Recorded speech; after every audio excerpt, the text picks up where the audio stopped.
Magandang hapon sa lahat. Maaaring tumayong lahat para sa ating panalangin. In the name of the Father, the Son, the Holy Spirit. Amen. Our Father, who art in heaven, hallowed be thy name. Thy kingdom come, thy will be done on earth as it is in heaven. Give us this day our daily bread, and forgive us our trespasses, as we forgive those who trespass against us. And lead us not into temptation, to deliver us from evil. Amen. In the name of the Father, the Son, the Holy Spirit. Amen. Maaari nang umupo. Sino-sino ang mga lumiban sa klase? Magaling. Dahil kompleto ang lahat. So ngayong hapon, tayo ay magkakaroon ng panibagong topiko sa ika-4 na markahan.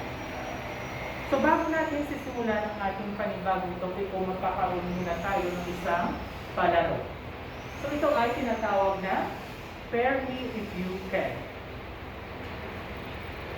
So makikita sa tracking chart na may bilang 1 hanggang 20.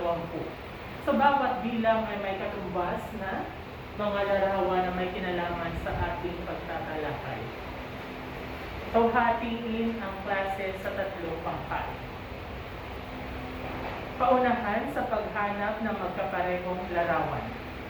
Bawat pangkat ay magbibigay ng 2 numero, 1 hanggang 20. Kailangan magkapareho ang larawan sa likod ng numero upang makakuha ng puntos. 5 puntos bawat magkaparehong larawan. Tandaan, ang bawat pangkat ay bibigyan lamang ng 5 segundo sa pagbibigay ng 2 numero. Ang pangkat na may pinakamataas na puntos ay ang panalo. Handa na bang lahat? Magaling! Okay, group 1. Pumili ng 2 numero. Okay, 1 and 6. Okay, 1 and 6. Mali. Group 2. 8 and 11. Okay, 8 and 11. Okay, mali. Okay, group 3. 1 and 11. Okay, 1 and 11. Okay, magaling group 3. Meron kayong 5 puntos. Okay, another 2 numbers for group 3. Okay, 2 and 13. Okay, 2 and 13. Mali. Okay, group 1. Pumili ng 2 numero. 2 and 6. 2 and 6. Okay, magaling group 1. Meron kayong 5 puntos. Another 2 numbers, group 1. 7 and 3. Mali. Okay, group 2. Magbigay ng 2 numero. Okay, 7 and 8. 7 and 8. Okay, magaling. Meron kayong 5 puntos. Another 2 numbers, group 2. 4 and 5. 4 and 5. Okay, mali. Okay, group 3. Magbigay ng 2 numero. 4 and 17. 4 and 17. Magaling. 5 puntos para sa group 3. So, meron na kayong 10 puntos. Okay, another 2 numbers, group 3. 5 and 18. 5 and 18. Okay, magaling. Another 5 puntos para sa group 3. Meron na kayong 15 puntos. Okay, another 2 numbers, group 3. 9 and 10. Okay? Okay, 9 and 10. Okay, mali. Pagkakataon na ng group 1. Okay, group 1, magbigay ng 2 numero. 3 and 14. 3 and 14. Okay, magaling. 5 puntos para sa group 1. So, meron na kayong 10 puntos. Okay, another 2 numbers. 9 and 12. Okay, mali. Okay, group 2. 15 and 16. Okay, 15 and 16. Mali. Okay, group 3. 9 and 15. 9 at 15. Tama.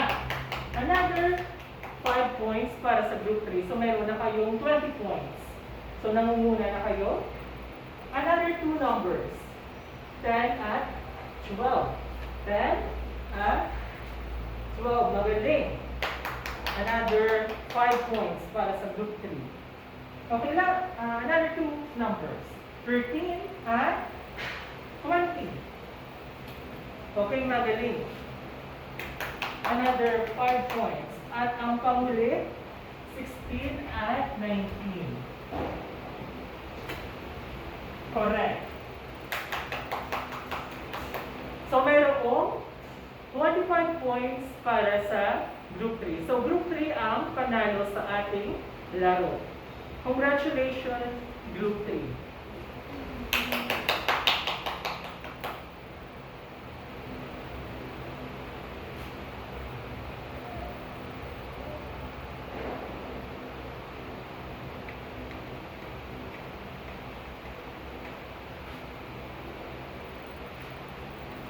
Sa ating pagtatalakay ngayong hapon sa ating panibagong topiko, which is ang pagsisimula ng mga kabiasnan sa daigdig. Tayo ay maglalakbay sa nakaraan. Ano? Kung kayo ay bibigyan ng pagkakataon na maglakbay sa nakaraan, ano ang inyong gagawin? Okay? Magaling. So, mayroon tayong iba't ibang pananaw o ang ating gagawin. So, mayroong itatama natin ang ating pagkakamaling nagawa noon at hindi na natin babaguhin ang nakaraan dahil kontento na tayo kung anong meron tayo ngayon. So, sa ating paglalakbay sa nakaraan, kailangan nating sumakay sa isang high-tech na sasakyan. Ano ang ating pwedeng sakyan? Magaling. Ito ay ang time machine. So, sa inyong pagpasok sa ating time machine, bibigyan ko kayo ng passport, souvenir at brochure para makapasok sa ating time machine. So, handa na ba ang lahat sa paglalakbay? Okay, simulan na natin ang ating paglalakbay.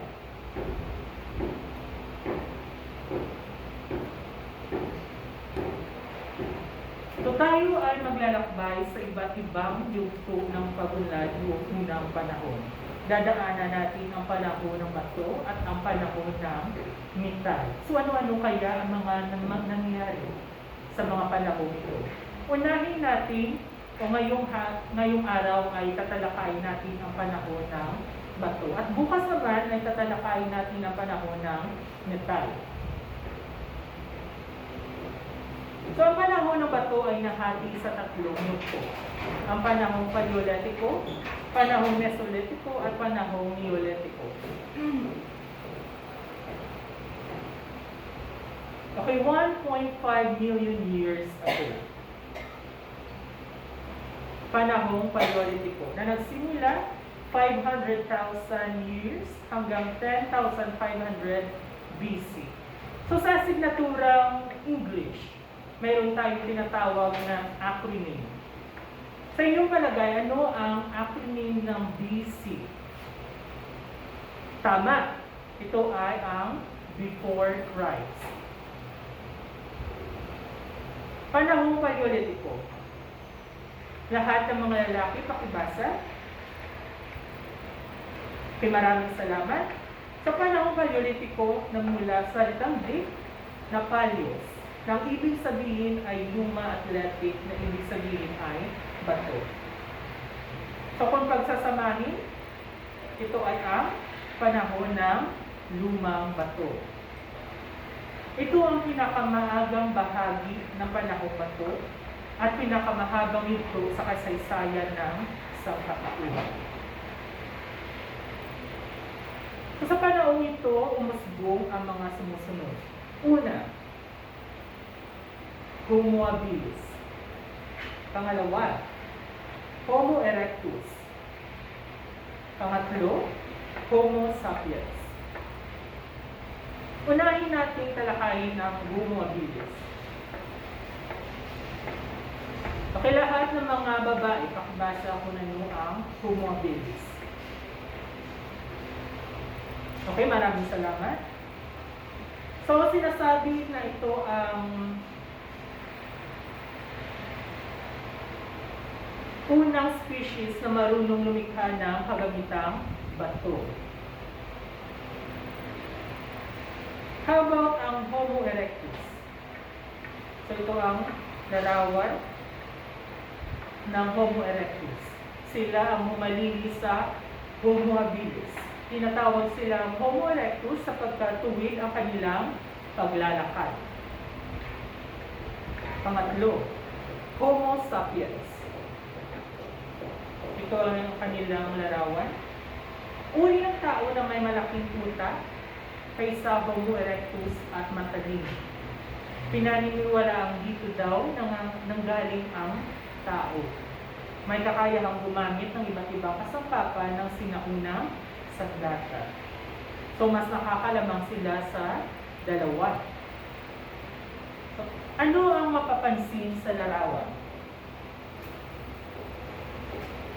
O ano ang iyong masasabi sa larawan? Okay? So, ang tao ay nagmula sa unggoy. Okay? Very good. So, sino may ideya kung ano ang teoryang ito? Correct. Ito ay ang teoryang evolusyon ni... Kanino yung teorya ito? Magaling. Kay Charles Darwin. So, batay sa signaturang scientifico, ang scientific name daw ng tao or human is Homo sapiens. Okay, so kanilang kagamitan. Ito ang mga ilan lamang sa mga halimbawa ng kanilang mga kagamitan. Batong ginamit nila sa paggawa ng kasangkapan. So makikita dito ang mga ilang bato na kanilang ginamit. Ang kanilang hanap buhay. So ano ang mapapansin nyo sa larawan? Ano kaya ang kanilang hanap buhay? Tama. Pangangaso at pangangalap ng pagkain. So sa panahon ito, mayroon silang natukrasang pinakamahalagang banggad. Ano sa tingin nyo ang kanilang natuklasan? Magaling. Ito ay ang pagtuklas ng apoy. So paano kaya nila ito natuklasan? So batay ulit sa signaturang science, may tinatawag na friction. So dahil sa friction, nakagawa sila ng apoy sa pagkuskus ng dalawang bato. So dyan nila natuklasan kung paano gumawa ng apoy. Ang kanilang sining. So may ilan sa mga katibayan na umusbong na ang sining sa panahon ito. Ito ang ilan lamang sa mga nakitang ebidensya sa Spain at sa France. So ito ang halimbawa ng kanilang sining. Okay. So mayroon pa bang katanungan sa panahong Paleolitiko? Okay, wala. So tayo na pumunta or maglakbay sa susunod na panahon, which is 100,000 years ago. Ang panahong Mesolitiko na nagsimula noong 800 BC or before Christ. Kung ano kaya ang panahong Mesolitiko? Meso na nangangahulugang gitna, Atletico naman na nangangahulugang bato. Kung pagsasamahin, ito ay ang panahon ng gitnang bato. Gaano naman ang panahon ng gitnang bato? Okay, lahat pakibasa. Panahon sa pagitan ng panahon ng lumang bato at bagong bato. Magaling. So sa panahon ito, nangyirakan ng mga tao Mesolitiko sa pangpang at iglong upang mabuhay. Sa panahon ito, kanilang natuklasan kung paano gumawa ng sasakyang pandagat. So makikita sa larawan kung paano sila gumawa ng sasakyang pandagat. So saan kaya nila ito gagamitin? So gagamitin nila ito sa kanilang hanap buhay. So nagsimulang mag-alaga ng mga hayop ang mga tao sa panahon ito. So ito ay ilan lamang sa kanilang mga ginamit na kasangkapan na gawa sa bato. So mga patalim, iba't ibang uri ng patalim nangyari sa bato. Sa panahon din ito, nagsimula ang paggawa ng tao ng mga palayok na gawa sa luwad. So ito ay halimbawa ng isang palayok na gawa sa luwad.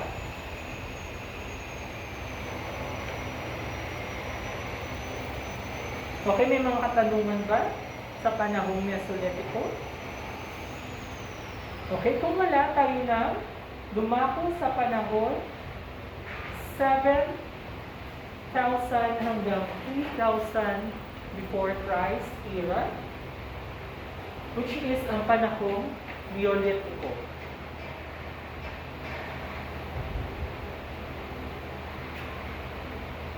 Okay, group 1, pakibasa kung ano ang panahong Neolitiko. Okay, maraming salamat. Nagmula sa salitang Greek na neo at bago o bago at letus o bato. Kung pinagsama, ito ay ang panahon ng bagong bato. So, kilala ang panahon ito sa paggamit ng makikinis na kasangkapang bato. So, kung ikukumpara sa panahon Mesolitiko at panahon Paleolitiko, mas makinis ang kanilang ginawang mga kasangkapan na yari sa bato. Natutunan ang pagsasaka at agrikultura. So, makikita sa larawan kung paano ang kanilang pagsasaka at ang kanilang agrikultura. Nagsimula ito sa pag-alaga at pagpapaamo ng mga hayop tulad ng kambing, baka, baboy at tupa. So natutunan na rin nilang magtanim ng mga iba't ibang pananim. Gumawa din sila ng mga kasangkapang magagamit sa pagtatanim. So ito ay ilan lamang sa kanilang mga imbensyon, mga kasangkapan na ginamit nila sa kanilang pagtatanim. So nagsimulang may kayo ang isang maliit ngunit permanenteng pamayanan. So dito, mayroon silang pagkakaisa. Kung ihalin tulad mo sa panahong Mesolitiko at panahong Paleolitiko, mapapansin nyo na mayroon sila kanyang paraan para mabuhay. Dito sa panahong Neolitiko, nagpatayo sila ng isang permanenteng pamayanan upang magtulong-tulong. Natutong maghabi at gumawa ng tela. So nagkaroon ng pagbabago sa paggawa ng palayok.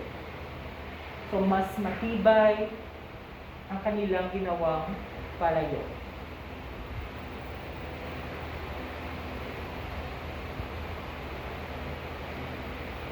So bukas, tatalakayin naman natin ang panahon ng Mita. So ano-ano kaya ang mga mahalagang pangyayari at mga imbensyon na kanilang na-discover sa panahon ng Mita? So may mga katanungan ba sa panahon ng bato? Okay, kung wala, maipapagawa ko sa inyo activity na pinamagatang kung ikaw kaya. So makikita na may isang tao, apoy, kahoy, bato, banga, buto ng hayop. Okay, pang prosesong tanong. Alin ang iyong pinili sa nakasulat sa kahon? Pangalawa, bakit ang mga ito ang iyong napili? Pangatlo, kaya mo bang mabuhay sa panahon iyon kung taglay mo ang mga pinili mong bagay? Ipaliwanag ang sagot. Okay, meron kayong 10 minuto para sagutan ang mga katanungan.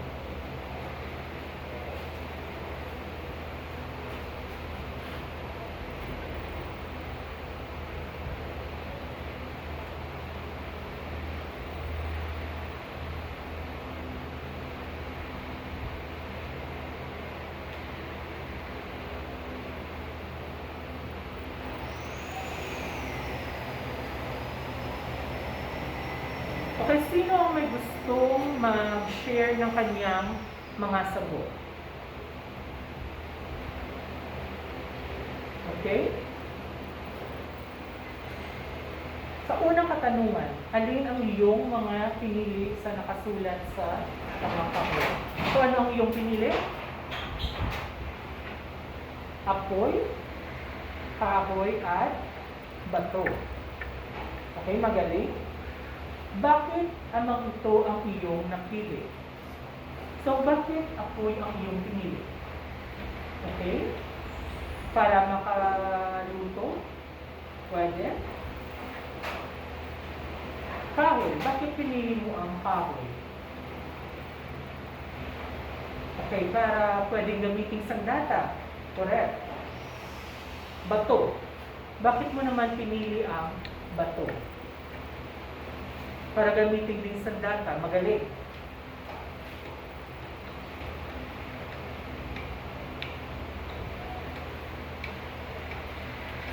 Sa pagtatapos ng ating pagtatalakay ngayong hapon, magbibigay ako ng isang short quiz.